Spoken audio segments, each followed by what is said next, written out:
All right, let's get into it. All right, we're going to play a game we haven't played in a while. It's called Definitely Maybe. You only get one maybe for all the statements that we have. We're going to talk about the NBA playoff teams, the Final Four. Let's talk about OKC first. Joe, OKC Thunder. There's this buzz around a couple things. One, Sam Presti turned Rashard Lewis into a championship team. Let me explain. Rashard Lewis, 2007, they traded him for a trade exception. That trade exception got traded to the Suns for Kurt Thomas and 2 picks. How dumb are the Suns to trade 2 first-round picks for a trade exception? That is insane to me.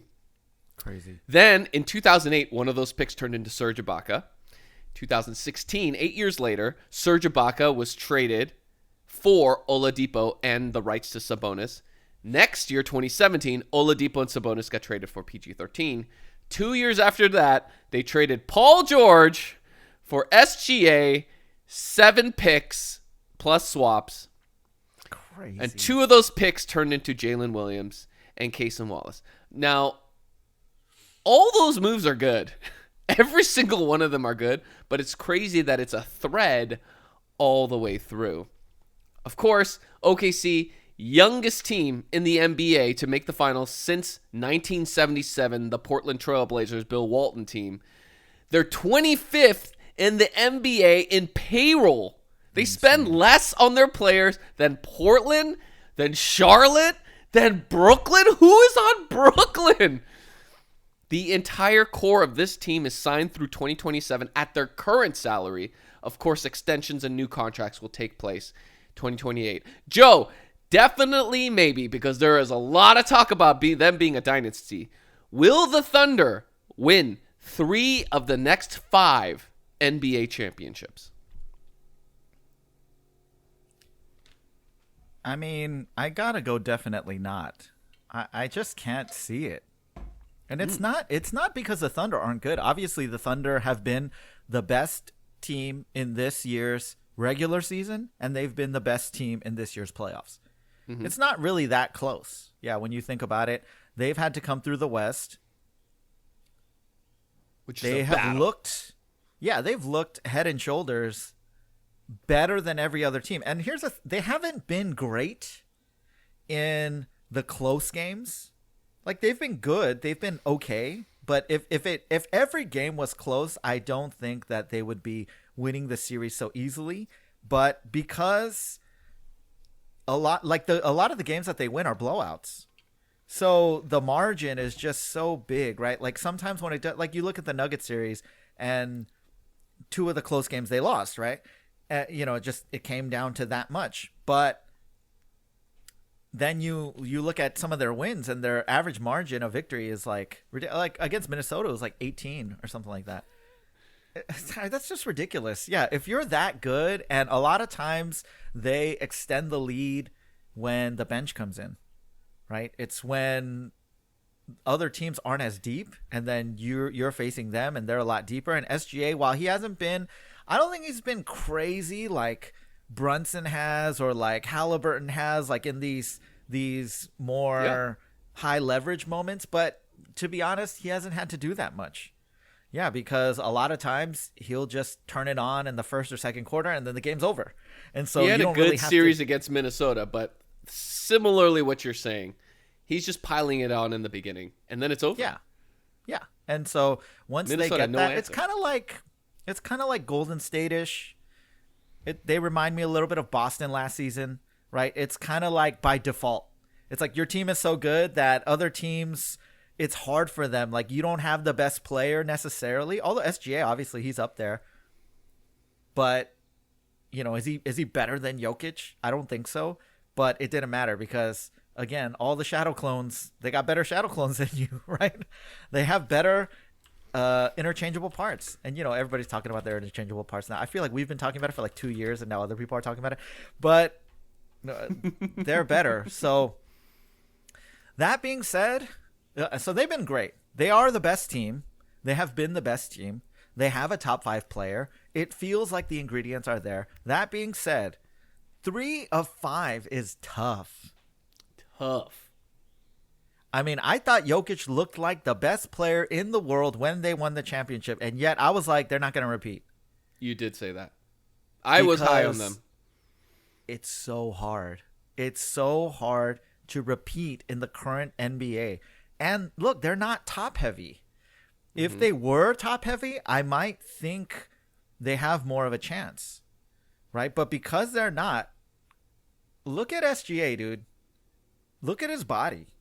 Do you think SGA is going to be 100% healthy for the next 5 seasons? I don't think so. You know, and I like, especially the way that he plays, the whole free throw merchant thing. It's like you just get your legs caught up. You know, you take a bad fall. That's one thing, right? And if SGA goes down, you know, is this team the same? Do you think they still have the ceiling? I don't think so, right? So, given all that, it's like I think OKC will be a great team. They'll be in the mix for the possibly the next like 5, 6, 7 seasons. But to win it all, I think you need a little bit more of like a dominant guy. And I just don't feel like they have that makeup and that mentality. And so I'm going to say definitely not. They have all the makings to make this work. 25th in the NBA in salary. They also have 3 first-round picks this year coming up. They're still getting the riches of the Paul George trade, right? Fleecing the LA Clippers, who are hopeless, should I say. So that's one part. SGA, MVP level player, great. They got Chet, who's coming up. You know, of course, we called him the baby giraffe on ice skates in a blizzard. And then Jalen Williams looking awesome. He's the person I'm most impressed by in the playoffs with OKC. All that said, small market teams don't make dynasties. They just don't. Celtics, Lakers, so Boston, Los Angeles, San Francisco, Chicago, those are the top 4 in terms of most championships by a team. Then you get San Antonio, Philadelphia, Detroit, Miami, right? San Antonio really is the only one that is a small market team that has really bucked the trend.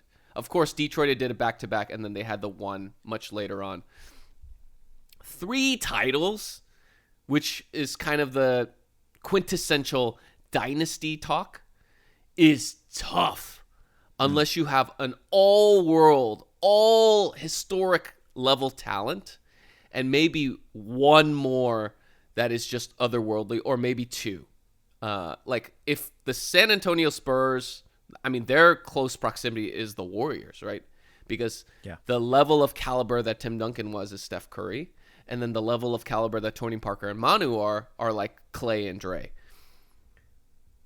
Can Jalen and Chet be to the equivalent level that, you know, Dre and Clay are, that Tony Parker and Manu are? I don't know. It's yet to be seen. Can SGA even be to the level of Steph or Tim Duncan? That to me is less likely. I don't know if that's possible. But the other part that is really tough, I talk about this all the time. When you win a championship, you are fed. You are no longer hungry. You are no longer the hunter. You are the hunted, right? What happens after you go all in, sacrifice everything to win a championship? Oh, now it's time for mine. Now it's my time.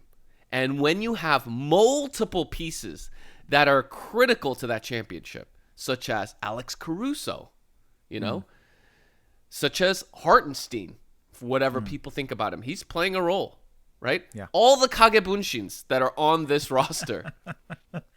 Yep. It's hard to keep it all intact, which is why everything you're saying, right? You got to have a little more top-level talent, because if the other pieces are interchangeable and you find the right people to play that role, you still have the fighting chance to conquer it. But we've seen it even with Denver. They couldn't even keep KCP, who was critical to their title chances. So I'm saying definitely not, even though they are primed to be able to accomplish it as long as they can get everybody to continue to buy in. I think a lot of it will come down to organizational leadership, right? And we've talked about that. We talked about that early in the playoffs, right? Will they pay everybody? Will they? Because you said they're doing this with the 25th payroll. Yeah. These guys are all going to get paid. Like, they're going to all have to get paid at some point. That's because they're on rookie contracts. That's because they're on these cheap deals, right? Yep. Once you get to year 3, once you get to year 7, there's the big deals, right? There's the super maxes that you got to start shelling out. You got to get to that first apron. You got to get to that second apron, and then you're strapped, right? And then you're paying guys for, and then, I mean, they have no legacy payments, right? Nope.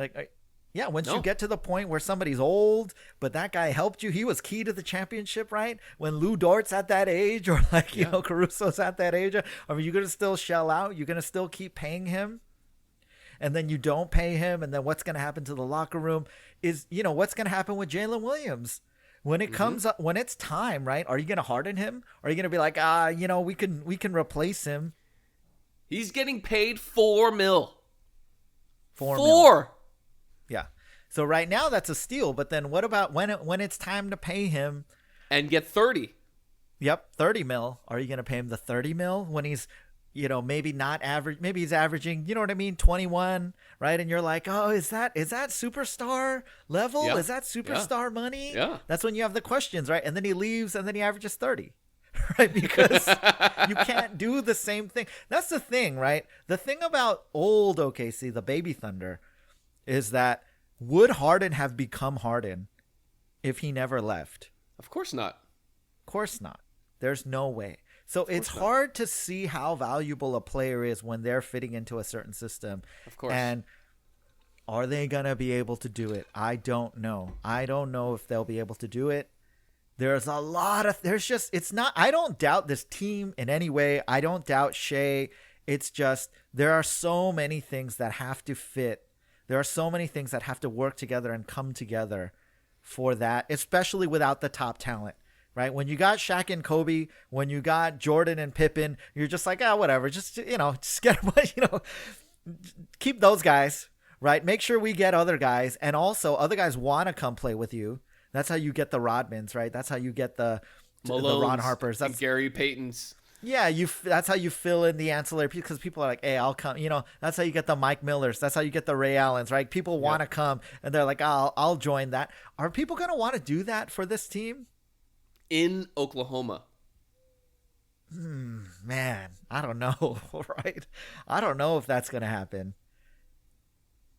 I don't know. So, and because they're so like put together in a certain way, I'm sure like the best thing they can do, the best chance they can give themselves, keep this whole team together, pay everyone, and just do the same thing. Exact same thing. Try to keep the entire core together. Try to keep the entire team together. Same coach, same everything, and see what you can do with 5 years. But will they do that is the question.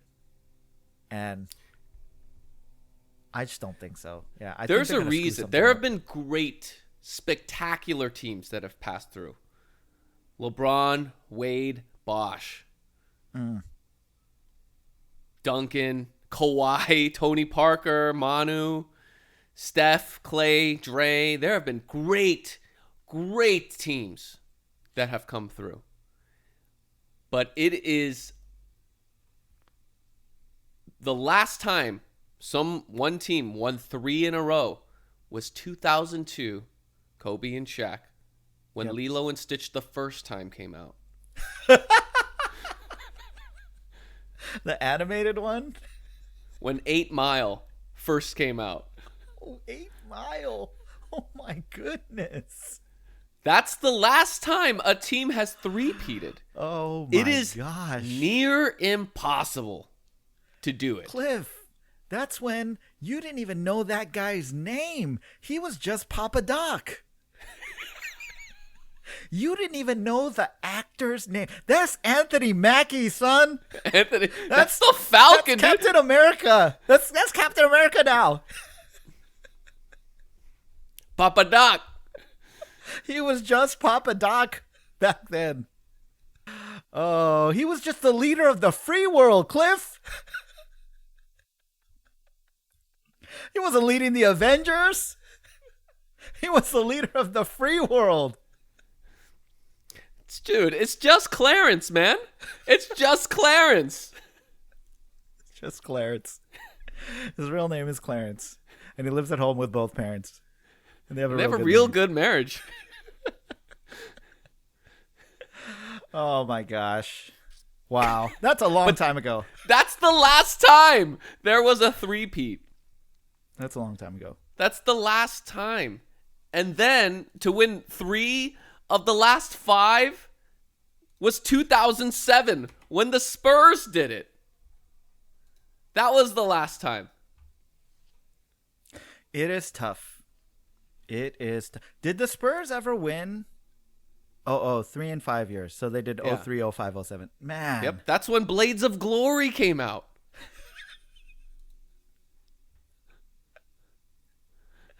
Wow. It's nuts. The only other movie you know Pam from. Blades of Glory. It was a thin year that year. Let me just say. Ocean's 13 came out that year. Oh man, Ocean's 13 is that old? I'm reverse surprised on that one. I feel like I thought it was more recent. It doesn't feel like it's that old. National Treasure. The first National Treasure? Harry Potter 5. Order of the Phoenix. That's a good one. I like that one.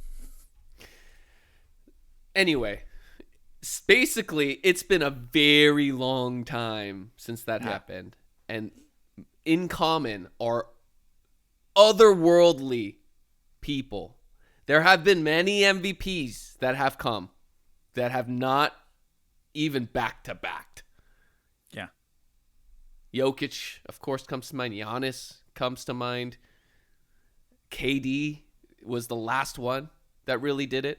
KD and Steph. And that was like a ridiculous team, honestly. But that's the kind of team you need to have to be able to accomplish it. It's crazy that team only got 2 champions. Like Wade, Bosh, LeBron only got 2 championships. And KD, Steph, Clay, Dre only got 2 championships.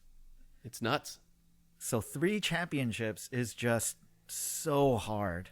Even those otherworldly people, even LeBron James, well, maybe LeBron was still hungry, but you get fed.